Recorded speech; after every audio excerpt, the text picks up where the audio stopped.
Dobar dan, mi smo došli iz osnovne škole Braće Radića Pakrac i došli smo vas intervjuirati. Evo, hvala na dolasku. Dakle, učenici osnovne škole Braće Radića su nam danas u gostima i žele doznati nešto više o radiju. Ja ću zamoliti učenike da se predstave, da evo i naši slušatelji i vaši gledatelji znaju s kim točno pričaju. Jel može po redu? Bartole? Ja sam Bartol Knežević. Noa Furlan. Vita Jirasek. Lucija Grgić. Vaša učiteljica Nikolina Zanetti i moj kolega Tomislav Milanović. Pa evo, što nas konkretno želite pitati? Što je radio i koja je uloga radio stanice? Pa evo, ja sad neću davati nekakvu stručnu definiciju, ja mogu reći što je meni radio. Meni je radio najdraži medij koji postoji zato što je tu bitan naš glas. Dakle, ne vidite nas, čujete nas i na taj način nekako mislim da se bolje možete fokusirati na ono što vam mi prenosimo, odnosno na one informacije koje prenosimo. Radio je po meni srce zajednice. Dakle, jedan medij koji prenosi sva zbivanja koje se događaju na našem području, bilo da je riječ o kulturi, sportu, poljoprivredi, školstvu, nacionalnim manjinama, izložbe, koncerti, promocije knjiga, što god. Dakle, sve informacije koje su bitne, evo, prenosimo putem radija i kao što sam rekla, meni je to najomiljeniji medij koji postoji. Smatrate li da je radio važan medij za prenošenje poruka? Ako da, zašto i po čemu? Pa smatram da je radio važan medij za prenošenje poruka definitivno, sad ovisi koji radio, nećemo u detalje, ali prenošenje poruka je veoma bitno radi informacija naših građana i naših slušatelja, mada u današnjem svijetu prevladavaju ove negativne nekakve informacije, mi se ovdje trudimo koliko možemo u ovom svijetu danas ostati pozitivni i upravo to je duh ovog radija, da prenesemo nekakvu, ajmo reći, pozitivnu energiju u ovom sad svijetu gdje se stvarno svašta događa. Uloga radija prije i sada, što se promijenilo? Pa promijenilo se to što su danas informacije dostupne na više načina. Evo, kad se recimo osnovala naša radio stanica, to je bilo 80. godina, točnije 18. prosinca 1980. godine, tad nije bilo interneta, rad na radiju je bio sasvim drugačiji i onda su nekako radio i televizija bili zapravo jedini instrumenti pomoću kojeg su slušatelji, odnosno gledatelji, dolazili do informacija. Danas imamo internet, dakle danas vam je apsolutno dostupno sve. S nekoliko klikova miša možete čitati, slušati glazbu, čitati portale, tako da mislim da je tehnologija zapravo najveća promjena. A što se tiče slušatelja, evo, zna biti ona teza radio odumire. Ja mislim da radio nikada neće odumrijeti, da će to uvijek i biti jedan onako poseban medij i onaj tko voli slušati radio, uvijek će ga slušati. Kako to izgleda radni dan ili tjedan u radio postaji? Radni dan i tjedan varira od dana do dana. Meni je vrlo važno početi radni dan s kavom, da se malo razbudim jer je za ovaj posao potrebna iznimna koncentracija često. Sad radni dan se sastoji od odlaska na teren, nekoliko terena, ovisi jeste li novinar ili radijski voditelj, pa onda dolazak s terena, pa oblikovanje sadržaja, možda i preuzimanje nekakvog sadržaja, potrebna je kreativnost, koncentracija tijekom cijelog dana. Kažem, ima lakših dana, ima težih dana, sve onako kako si zapravo poslužite u glavi i naravno sa svakim danom što više iskustva ide sve i brže i lakše. Sad radni tjedan stvarno isto varira, nekad budu onako malo lakši i pozitivniji, nekad ti tjedan proleti da više ne znaš ni nabrojati šta si sve napravio, jer živimo u stvarno brzom svijetu s puno informacija, puno vijesti, uvelike se razlikuje novinarstvo danas i prije 20 godina, ne možemo uopće uspoređivati. Znači, kratak odgovor na pitanje bi bio stvarno radni dan je vrlo dinamičan, isto kao i tjedan u 90% slučajeva. Što je važno i potrebno znati da bi se moglo raditi u radio postaji? Pa mislim da prije svega treba znati dobro pričati. Treba biti poprilično elokventan, načitan, treba biti kreativan, treba osvijestiti da je svaki dan drugačiji i da tu zapravo nema nekakvog uhodanog obrasca. Dakle, nema nekakve, da tako kažem, šprance.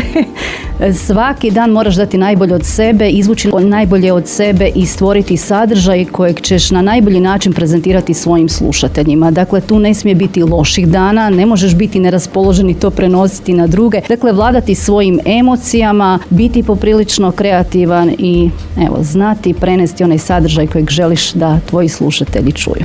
Čime je ispunjen program u radiju? Prvo i osnovno, glazbeni sadržaj je na većini radijskih postaja većinski, mada i to isto varira, a ovako kada bi se morali osvrnuti na naš posao, tu su naravno vijesti, dnevni preglednik, tjedne emisije, kolegica ima svoje dnevne breakove što su vam nekakve onako dvominutne zanimljive priče, break se upravo zove da prekine tu glazbu. Onda imamo raznog tu sadržaja, pokrivamo sve, znači od političkog do sportskog, vjerskog, gospodarstvenog, nacionalnih manjina, životinjskog svijeta, poljoprivrede, znači pokriva radio apsolutno sve. Većina radija je kod nas slična zapravo, je to spoj glazbe, voditeljskih priča, DJ tokova, vijesti, informacija, na kraju krajeva i reklama od čega se svi financiramo, kao što sam rekao isto vrlo dinamično. Često tu je naša i večernja emisija o kulturi onako malo opuštenija, laganini backstage, što preferiraju i nešto slično i neke druge radijske postaje. Uglavnom, ja bih rekao da je isto tako, meni je radio najdraži medij jer je nekako najraznolikiji. Znači nudi sve ljubiteljima glazbe, onima koji su željni informacija, zanimljivosti, kulture i svega. Koliko je potrebno materijala za jednu emisiju? Sve zavisi o kojoj emisiji riječi, koliko dugo traje, ne znam, evo recimo 15 minuta nekakvog razgovora je sasvim dovoljno, ali to sve ovisi o sugovorniku. Ako imate dobrog sugovornika, lako je s nekim pričati. Nekad se dogodi da netko ima nešto fantastično da je odradio, jednostavno ne voli se promovirati, pa onda onako morate nekako doći do njega i iščupati sve ono što želite da on prezentira našim slušateljima, ali uglavnom jedan ugodan razgovor, neka to snimanje može potrajati pola sata, sat vremena da biste dobili tih 15 minuta nekakvog, da tako kažem, čistog tona. Dakle, bitno je odabrati temu, odabrati sugovornika, jednostavno uzeti mikrofon i snimati. Zašto je važna etika i objektivnost novinara u izvještavanju izradi jedne radio emisije?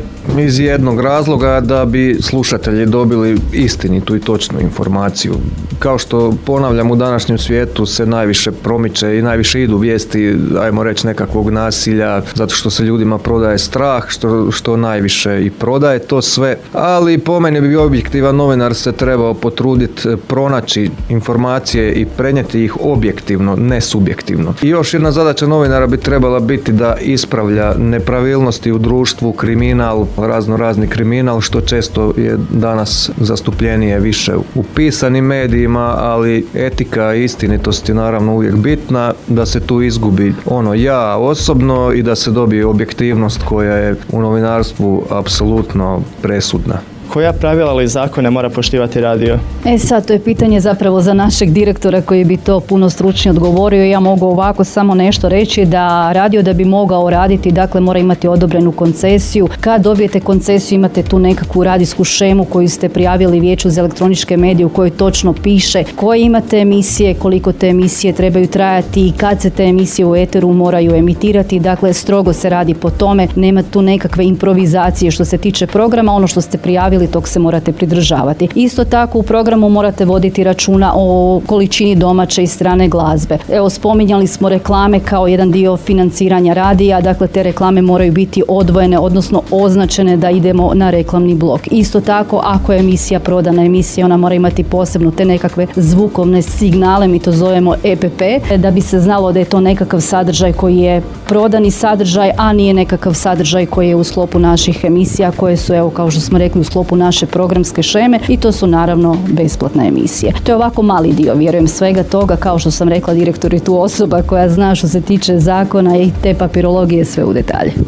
Kojim emisijama Laganini FM promiče toleranciju, prihvaćanje različitosti i radi na sprječavanju nasilja? To bi svakako za početak i kao prva i osnovna bila naša emisija oko psunja i papuka o pravoslavnoj zajednici ovdje kod nas u Hrvatskoj, kojom stvarno promičemo različitosti, da smo svi zapravo tu ljudi i svi smo isti, svako ima naravno svoje različite običaje koji nas ne bi trebali razlikovati u svakodnevnom životu. Zatim je tu bilo mnogo emisija, evo sad što mi prvo pada na pamet, kolegica je napravila emisiju o vršnjačkom nasilju u doba korona krize, gdje smo ukazali na to koliko je to zapravo problem i koji su mehanizmi sprječavanja toga istoga. Onda smo imali brojne emisije o autizmu, kako pomoći roditeljima s djecom s autizmom, isto tako i djeci i ljudima s autizmom, brojne zdravstvene emisije. Malo da se nadovežem na prethodno pitanje, nije u novinarstvu samo bitno ta objektivnost, nego je bitno i poticati različitosti u društvu